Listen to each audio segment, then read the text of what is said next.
እንደምን አላችሁ ውድ ተማሪዎች። በዛሬው ዕለት የምናየው የ12ኛ ክፍል የኢኮኖሚክስ ትምህርት ዩኒት 1 እናያለን። ዩኒት 1 ፓርት 1 ነው ለዛሬ የምናይ። ዩኒት 1 ዘ ፋንዳሜንታል ኮንሰፕትስ ኦፍ ማክሮ ኢኮኖሚክስ ይላል። ማክሮ ኢኮኖሚክስ ይላል። እዚህ ስለ ማክሮ ኢኮኖሚክስ ማክሮ ማለት ምን ማለት ነው? ኢኮኖሚክስ ኢዝ ዘ ስተዲ ኦፍ ሃው ፒፕል ቢዝነስ ኤንድ ገቨርንመንትስ ዩዝ ሊሚትድ ሪሶርስስ ሳቲስፋይ አንሊሚትድ ዋንትስ። ስለዚህ ኢኮኖሚክስ ማለት ሰዎች፣ ቢዝነስ እና ገቨርንመንት እነዚህ ሶስቱ ኤንቲቲዎች ማለት ነው ሪሶርስን እንዴት ነው የሚጠቀሙት? ምን ለማድረግ? አንሊሚትድ ዋንትስ ወይም ደግሞ ፍላጎታቸውን ሳቲስፋይ ለማድረግ ፍሮም ዘ ሊሚትድ ሪሶርስ እንዴት ሳቲስፋይ ያደርጉታል ነው። ይሄ ኢኮኖሚክስ ይባላል። ሶ ኢኮኖሚክስ ሁለት ብራንቾች አሉ። ቱ ሜን ብራንችስ ማይክሮ እና ማክሮ ኢኮኖሚክስ የሚባሉ ሁለት ፓርቶች አሉት። ማይክሮ ስንል ወይም ስሞል ማለት ነው። ማይክሮ ሚንስ ስተዲስ ዘ ቢሄቪየር ዲሲዥን ሜኪንግ ኦፍ ኢንዲቪጁዋል ኢኮኖሚክ ዩኒትስ ነው። ስለዚህ ይሄ ማይክሮ ኢኮኖሚክስ ስንል ስለ ኢንዲቪጁዋል ነው፣ ስለ አንድ ካምፓኒ፣ ስለ አንድ ሰው፣ ስለ አንድ የሆነ ኤንቲቲ ኢኮኖሚ ቢሄቪየር እና ዲሲዥን ሜኪንግ የሚያጠና ማይክሮ ኢኮኖሚክስ ይባላል ማለት ነው። ሶ ይሄ about the individual ወይም ደግሞ ስለ ፋሚሊ ወይም ደግሞ ሃውስሆልድ ኢኮኖሚ የሚያጠና ማለት ነው። ስለዚህ ስለ ቢዝነስ ፊርምስ ስፔሲፊክ ማርኬት፣ ስለዚህ ስለ ስሞል ፓርትስ ኦፍ ዘ ኢኮኖሚ የሚያጠና ማይክሮ ኢኮኖሚክስ ይባላል ማለት ነው። ኦኬ ፎር ኤግዛምፕል ኤ ስቱደንት ሃዝ 500 ብር and decides ዌዘር ቱ ባይ።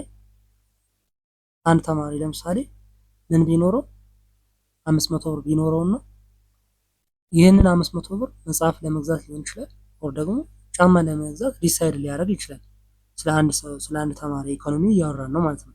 ስለዚህ ማይክሮ ኢኮኖሚክስ ዲሲሽን እንለዋለን። ማይክሮ ኢኮኖሚክ ዲሲሽን ይባላል ቢኮዝ ኢት ኢንቮልቭስ ዋን ኢንዲቪጁዋል።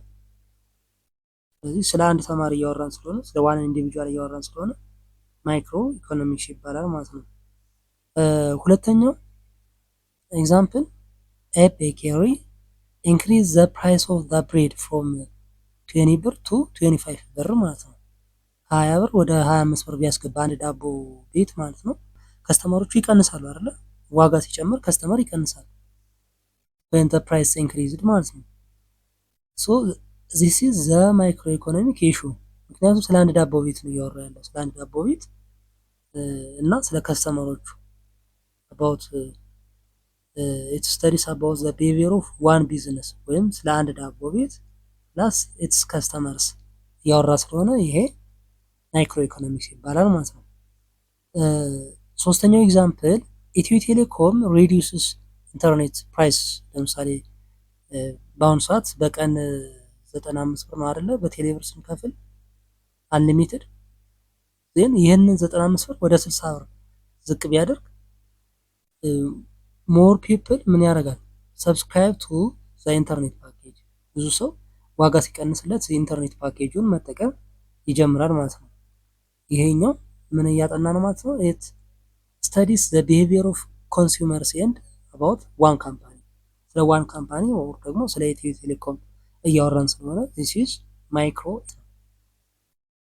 ኦኬ ማክሮ ኢኮኖሚክስ ስንል ደግሞ ስተዲስ አባውት ኢኮኖሚ አስ ኤ ሆል ነው። አስ ኤ ሆል አጠቃላይ ኢኮኖሚውን ስናወራ rather than individual people or individual business ወይም ስለ አንድ ኤንቲቲ ስለ አንድ ቢዝነስ ስለ አንድ ሰው ኢኮኖሚ ሳይሆን the whole ኢኮኖሚ ስናወራ ማክሮ ኢኮኖሚክስ ይባላል ማለት ነው። ፎር ኤግዛምፕል it examines the overall performance of countries economy ማለት ነው። የሀገርን አጠቃላይ የኢኮኖሚ ፐርፎርማንስ የሚያጠና ኤግዛማይን የሚያደርግ ነው። ይሄ ማክሮ ኢኮኖሚክስ ይባላል። ሲምፕሊ ዲፋይን ስናደርገው ማክሮ ኢኮኖሚክስ ስተዲስ the overall economy including national production። ምሳሌ ናሽናል ፕሮዳክሽን ሲባል የምን የሲሚንቶ ፕሮዳክሽን ኢትዮጵያ አጠቃላይ በአመት ውስጥ ይህን ያህል ሜትሪክ ቶን ሲሚንቶ ታመርታለች ካለን አባውት ማክሮ ኢኮኖሚክስ ማለት ነው።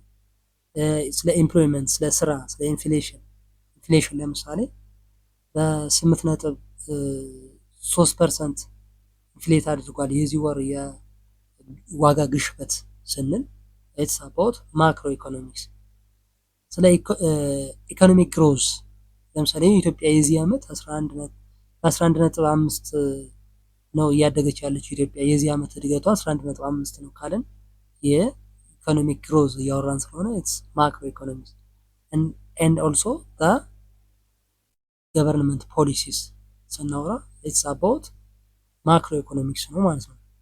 ሶ ማክሮ ኢኮኖሚክስ ፎከስ ኦን ደ ላርጅ ኢኮኖሚክ ኢሹስ፣ ስለ ላርጅ ኢኮኖሚክ ኢሹስ ነው የምናወራው። እነዚህ ላርጅ ኢኮኖሚክ ኢሹስ ናሽናል ኢንካም፣ ኢኮኖሚክ ግሮዝ፣ ኢንፍሌሽን፣ አንኤምፕሎይመንት፣ ኢንተረስት ሬትስ፣ ገቨርንመንት ስፔንዲንግ፣ ታክስስ፣ ናሽናል ትሬድ፣ ኤክስቼንጅ ሬት፣ እነዚህ ሁሉ ምንድናቸው? ማክሮ ኢኮኖሚክስ ናቸው ማለት ነው። አስ ላርጅ ስለሆነ ናሽናል ኢንከም ሲባል ለምሳሌ የነፍስ ወከፍ ገቢ አጠቃላይ የኢትዮጵያ አጠቃላይ ገቢ ማለት ነው። አጠቃላይ ገቢ ስንት ነው? ለምሳሌ በአመት ለምሳሌ 6 ቢሊዮን ዶላር ከቡና ተገኘ ካለን ካወራን ኢትስ ናሽናል ኢንካም ነው። ኢትስ አባውት ማክሮ ኢኮኖሚክስ ነው ማለት ነው። ኢኮኖሚክ ግሮዝ ስለ ኢንፍሌሽን የዋጋ ንረት ቅድም እንዳልነው፣ የስራ አጥ ቁጥር ኢትዮጵያ ውስጥ ያለውን፣ ስለ ኢንተረስት ሬት፣ ስለ ወለድ፣ ስለ ገቨርንመንት ስፔንዲንግ፣ ገቨርንመንት ለሚሊተሪ፣ ለኤዱኬሽን፣ ለሄልዝ ይህን ያላወጣ እንደዚህ ያደረገ ካልን ኢትስ አባውት ማክሮ ኢኮኖሚክስ ነው ማለት ነው። ኤንድ ኦልሶ ታክስ፣ ኢንተርናሽናል ትሬድ፣ ኤክስቼንጅ ሬት ለምሳሌ $1 በ150 ብር ካልን ይህንን ናሽናል ባንክ ዲሳይድ ሲያደርግ ኢትስ ስተዲስ አባውት ማክሮ ኢኮኖሚክስ ነው ማለት ነው። ፎር ኤግዛምፕል ሰፖዝ ኢትዮጵያ ፕሮዲውስ ጉድስ ኤንድ ሰርቪስስ ወርዝ 15 ትሪሊዮን ብር ኢን 1 year። በአንድ ዓመት ለምሳሌ ኢትዮጵያ 15 ትሪሊዮን ብር የሚያወጣ ወርዝ የሚያደርግ የኢትዮጵያ የአንድ ዓመት የምርትና የአገልግሎት ወጪ አጠቃላይ 15 ትሪሊዮን ብር ነው ካለን ይሄ ኢትስ አባውት ማክሮ ኢኮኖሚክስ ነው ማለት ነው። ሶ ማክሮ ኢኮኖሚክስ ስተዲስ ላርጅ ኢኮኖሚ፣ ላርጅ ኢኮኖሚ ነው።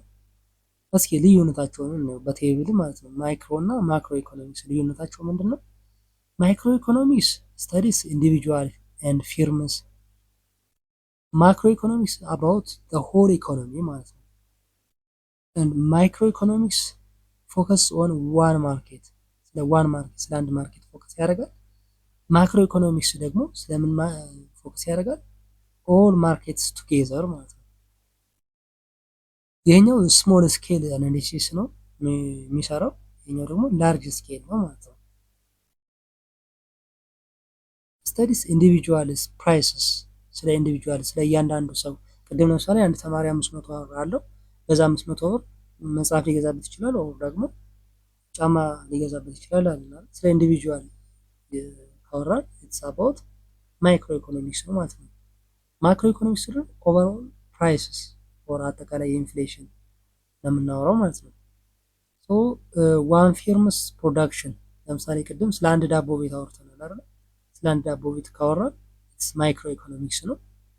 ስለ ናሽናል ፕሮዳክሽን አጠቃላይ ናሽናል ፕሮዳክሽን የኢትዮጵያ አጠቃላይ የምታመርተው ምርት ብለን በሆነ ያህል ቁጥር እናስቀምጥ ከሆነ ኢትስ አባውት ማክሮ ኢኮኖሚክስ ነው። ይህንን ኮምፓሪዝን በኤግዛምፕል እንየው። ለምሳሌ ኤ ኮፊ ሾፕ ኦነር ዲሳይድስ ዌዘር ቱ ሃየር አናዘር ኤምፕሎይ፣ ለምሳሌ ቡና የሚሸጥ ወይም ደግሞ ቡና ቤት ሌላ ተጨማሪ ሰራተኞችን ምን ሊያደርግ ይችላል? ሊቀጥር ይችላል፣ ሊያስፋፋ ይችላል ቢዝነሱን። ኢትስ አባውት ዋን ቢዝነስ አይደለ? ስለ ዋን ቢዝነስ እያወራን ስለሆነ ኢትስ አባውት ማይክሮ ኢኮኖሚክስ ነው ማለት ነው። ማክሮ ኢኮኖሚክስ ስንል ደግሞ ኢትዮጵያ ገቨርንመንት ኢንትሮዲውስስ ፖሊሲስ ቱ ሪዲዩስ ናሽናል አንኤምፕሎይመንት፣ ሀገር አቀፍ የስራ አጦችን ቁጥር ለመቀነስ ሲል የኢትዮጵያ መንግስት ለምሳሌ የተለያዩ ፖሊሲዎችን ቢያወጣ ይሄኛው ማክሮ ኢኮኖሚክስ ነው ማለት ነው። አባውት ዘ ኢንታየር ኢኮኖሚ እያወራን ስለሆነ ዜን ማክሮ ኢኮኖሚክስ ስንል በርዝ ኦፍ ማክሮ ኢኮኖሚክስ። ይህ ማክሮ ኢኮኖሚክስ የሚባለው ከየት ነው መነሻው? ከየት መጣ? ሶ ማክሮ ኢኮኖሚክስ became an important field after the publication of the general theory of employment, interest and money 1936 ላይ ምንድነው ፐብሊሽ የተደረገ የታተመ መጽሐፍ አለ። ይህ መጽሐፍ ምንድነው የሚለው the general theory of employment, interest and money የሚል መጽሐፍ ነው። ይህ መጽሐፍ ከታተመ በኋላ ነው ስለ ማክሮ ኢኮኖሚክስ በብዛት እየተወራ የመጣው ማለት ነው። ይህ መጽሐፍ የተጻፈው በማን ነው? በጆን ሜይናርድ ኬንስ ነው። ስለዚህ ይሄ ኬንስ ኤክስፕሌንስ ዛት ገቨርንመንት ሹድ ሰምታይምስ ኢንተርቬን ኢን ዘ ኢኮኖሚ። ገቨርንመንት ኢኮኖሚው ላይ ምን ኢንተርቬን ጣልቃ መግባት አለበት የሚል ሀሳብ ያለው ይሄኛው መጽሐፍ። የኬንስ ሀሳብም እንደዛ ነው። ምክንያቱም የአንድ ሀገር ኢኮኖሚ ዝም ብሎ እንደፈለገ ምንድን ነው ባይ ዜር ኦን የሚንቀሳቀስ ሳይሆን ገቨርንመንት ጣልቃ ገብቶ ብዙ ስራዎችን ኢኮኖሚው ላይ መስራት አለበት ብሎ የሚያምን ነው ማለት ነው። ዱሪንግ ሪሴሽን ኢንስቴድ ኦፍ ዌይቲንግ ፎር ማርኬት ቱ ሪከቨር ዜር ኦን። ሪሴሽን የኢኮኖሚ ውድቀት ሲያጋጥም እዛ ኢኮኖሚ ላይ መንግስት እጁን ጣልቃ አስገብቶ ያ ኢኮኖሚ ሪከቨር እንዲያደርግ የራሱን አስተዋጽኦ ማድረግ አለበት የሚል ነው ማለት ነው። ሂዝ ኦልሶ ምን ተብሎ ይታወቃል? ፋዘር ኦፍ ሞደርን ማክሮ ኢኮኖሚክስ ይባላል ማለት ነው ኬንስ። ኤግዛምፕሎቹ ለምሳሌ ስለ ኬንስ ስናወራ ኢማጂን ኤ ካንትሪ ፌስ ሪሴሽን። ለምሳሌ የአንድ ሀገር የኢኮኖሚ ውድቀት ሲያጋጥማት ምን ይከሰታል? መኒ ቢዝነስ ክሎዝ፣ ብዙ ቢዝነሶች ከስራ ላይ ይዘጋሉ፣ ብዙ ድርጅቶች ይዘጋሉ ማለት ነው። ኢኮኖሚ ሪሰስ እያደረገ ከሄደ ወይም ደግሞ እየወደቀ ከሄደ። ወርከርስ ሉዝ ዜር ጆብ፣ ሰራተኞች ስራቸውን ያጣሉ። ፒፕል ስፔንድ ሌስ ማኒ፣ ምክንያቱም ስራ ስለሌለ ኢኮኖሚ ውድቀት እየወረደ ስለሄደ ስፔንድ የሚያደርጉት መኒ የላቸውም ወይም አይኖራቸውም ማለት ነው። ሶ አኮርዲንግ ቱ ኬንስ ዘ ገቨርንመንት ካን ስቲሙሌት ዘ ኢኮኖሚ ባይ፣ እንደ ኬንስ አመለካከት ማለት ነው ገቨርንመንት ምን ማድረግ አለበት? ኢኮኖሚ ማነቃቃት ስቲሙሌት ማድረግ አለበት። ምን በማድረግ? ቢልዲንግ ሮድስ፣ መንገድ በመስራት፣ ኮንስትራክቲንግ ስኩልስ፣ ኢንቨስቲንግ ኢን ሆስፒታልስ፣ ክሬቲንግ ፐብሊክ ጆብስ። እነዚህን ሁሉ በማድረግ መንግስት ኢኮኖሚ እንዲነቃቃ የራሱን አስተዋጽኦ ማድረግ አለበት ብሎ ነው የሚያምን ማለት ነው። ዚስ አክሽን ኢንክሪዝስ ኤምፕሎይመንት፣ መንግስት ይህንን እርምጃ ሲወስድ ሰራተኞች ወይም ዜጎች ስራ ያገኛሉ፣ ኢንከም ይጨምራል። ሄልፒንግ ዘ ኢኮኖሚ ሪከቨር፣ ሪሴስ ያደረገው ወይም የወደቀው ኢኮኖሚ ደግሞ እንዲያንሰራራ የተሻለ ኢኮኖሚ እንዲኖር ያደርጋል ማለት ነው። ስለዚህ ይሄ ዩኒት ዋን ላይ የመጀመሪያዋ ፓርት ሪቪው ለማድረግ ወይም ደግሞ ሃይላይት ማድረግ ነው። በጥያቄ ነው በደንብ የምንሰራው፣ ብዙ ጥያቄዎችን አዘጋጅተናል። ነገር ግን እዚህ ጋር የቴሌግራም ቻናል አለ፣ አሃዱ ግሬድ 12 ሶሻል ሳይንስ ቪአይፒ የሚል ቻናል። እዚህ ቻናል ላይ ሁሉንም የትምህርት አይነቶች ማቴማቲክስ፣ እንግሊሽ፣ ኢኮኖሚክስ፣ ሂስትሪ፣ ጂኦግራፊ እና አፕቲቲዩድ የ12ኛ ክፍል ኢንትራንስ ለምትፈተኑ ተማሪዎች እነዚህን ሁሉንም የኢንትራንስ ፈተና የሚመጡ የትምህርት አይነቶችን ሾርት ኖት፣ የጥያቄ መጽሐፎች ለእያንዳንዱ እንትን ማለት ነው። እያንዳንዱ መጽሐፍ ከእያንዳንዱ ዩኒት እዚህ የዩቲዩብ ቻናል ላይ የምታያቸው የኢኮኖሚክስ እና የሂስትሪ እንዲሁም የጂኦግራፊ ጥያቄዎች በአዲስ መልክ አሻሽለን በጣም አድቫንስድ አድርገን ልክ ኢንትራንስ ኤግዛም እንደሚመጡ አይነት ጥያቄዎችን አድርገን በአዲስ መልክ አዘጋጅተናል። ስለዚህ ከአንድ ዩኒት ላይ እስከ 200 ጥያቄዎችን ያዘጋጀንበት ነው። 200 ጥያቄዎችን አንድ ዩኒት ላይ ማለት ነው። ፕላስ ሞዴል ኤግዛሞች አሉት ከየዩኒቶቹ ብቻ ሳይሆን አጠቃላይ ከ9 እስከ 12 የሚያጠቃልሉ ሞዴል ኤግዛሞች እንዲሁም ደግሞ ፕሪቪየስ ይርስ ኢንትራንስ ኤግዛም ከዚህ በፊት ኢንትራንስ ኤግዛም የተፈተኗቸው ፈተናዎችን ኮምፓይል በማድረግ ከነመልስና ማብራሪያ ጋር እዚሁ የቴሌግራም ቻናል ላይ ያስቀምጠናል። ፕላስ ቪዲዮ ቱቶሪያሎችንም ታገኛላችሁ። እነዚህም ሁሉ የምታገኙበት የቴሌግራም ቻናል ይሄኛው አሃዱ ግሬድ 12 ሶሻል ሳይንስ የሚል ቴሌግራም ቻናል አለ።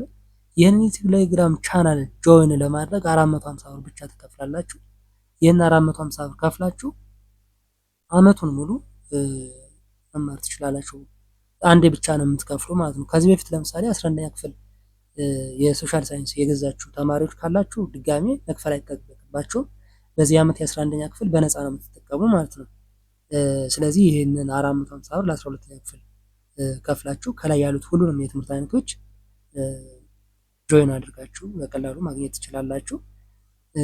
ቻናሉን ጆይን ለማድረግ በ0910 41 55 86 የቴሌግራም አድራሻችን ነው።